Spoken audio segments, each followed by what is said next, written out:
I'd worried all the way back to the Shantzes' home how I was going to tell the twins, but it was not the thing I should have been concerned about.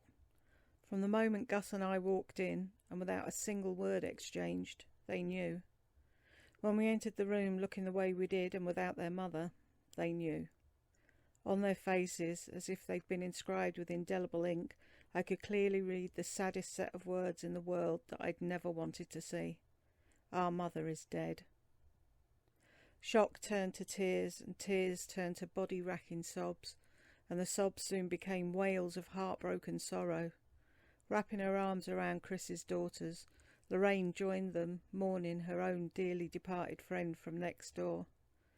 Gus and I did our best to console them, but the crying continued until after the sun came up the next morning. I knew it was only a brief respite, because even though their eyes had run out of tears, we all still had many more, no, oceans and oceans more to shed in the coming days and nights. Doing our best to soothe and console our own and each other's family, Gus and I became a part of their embrace, but other than our love, we offered little more than pathetic platitudes and empty words, falling short of their mark. Finally, Gus suggested that he and Lorraine go into the kitchen to make breakfast for everyone, even though they knew no one would even touch the food on the plates that would be put before them, and to allow me have some time alone with Anya and Noika.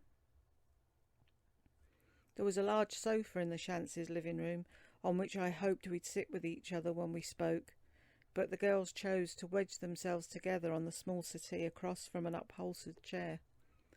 So I sat in the chair by myself. For a few moments we all stared at one another in silence. Then I began. We all loved your mother, and from their shocked and disgusted reaction I immediately regretted I chose to use the past tense in conjugating the word love. The normally talkative two glanced at one another with eyes narrowed as seemingly discussing the situation with each other in speechless silence for a few seconds. Anya's green eyes burned with an intensity I before never had witnessed, as Noika leaned in towards her sister, as if listening more closely as her eyes too began to blaze with an emotion I'd hoped I'd never see from either of Chris's daughters. They hated me. So, fumbling to recover from my fatal faux pas, I went on. And of course we still do love her. You know, Gus and the other doctors did everything they could, but they just couldn't save her. I know how much pain and sorrow you're both feeling right now, because I feel it too. But the three of us, we're still a family, and as a family I want us all to be there for one another. Since your mother is no longer here, we're going to need each other even more than before. I'm your dad, and for as long as I live, I want you to know I'll be here for you both, no matter what. I love your mum. My voice cracked as I spoke, and I'd trade my own life if it meant she could be with you now, her daughters, whom she loved not only more than herself, and of course even more than me. I wouldn't have wanted her to love you any less, or any other way. Noika, Anya, I love you both the way she did. You're my daughters too. Please never ever think you're not, or forget that.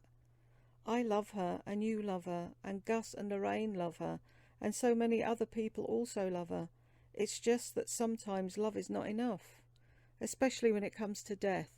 We can talk till our faces turn blue about what we know of life and death, but maybe today we should all talk about what we don't know. So, since I'm the only one that's talking at the moment, I'm going to say what I believe is the most important thing I know about what I don't know. I don't know why your mother, why Chris, had to die last night. I really don't know, and I don't think I'll ever understand why someone so loving, so caring, so giving, so beautiful and wonderful had to leave us.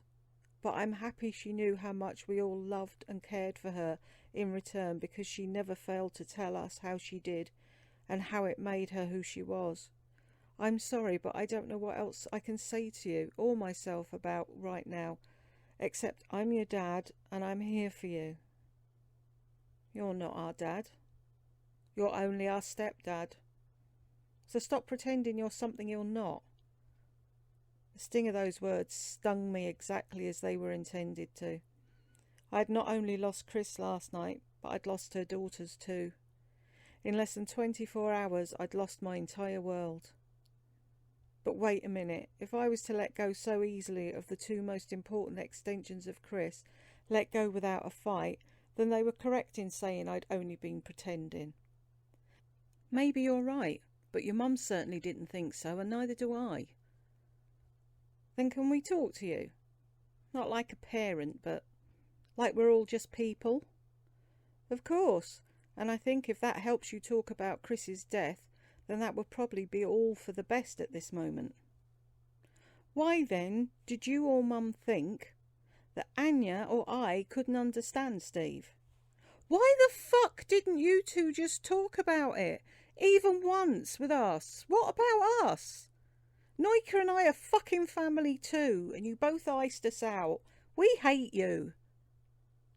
As their last sentence pierced my heart like an arrow, I covered my face with both hands, slumped forward and began rocking to and fro as deep sobs now controlled the movement of my body.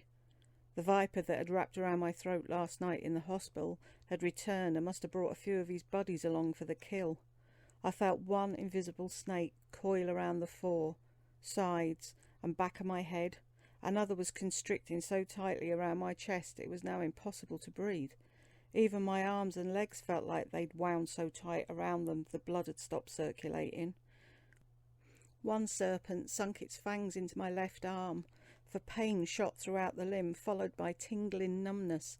A tiny one must have slithered into my open mouth while I was talking, and was now thrashing so violently in my guts I knew I was about to be sick.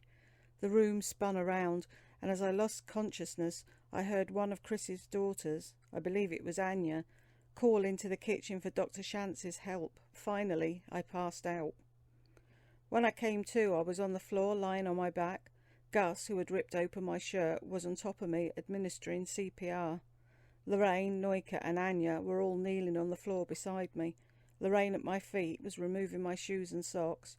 Anya, who held my right hand, was rubbing the inside of my wrists at a place where my pulse was pounding.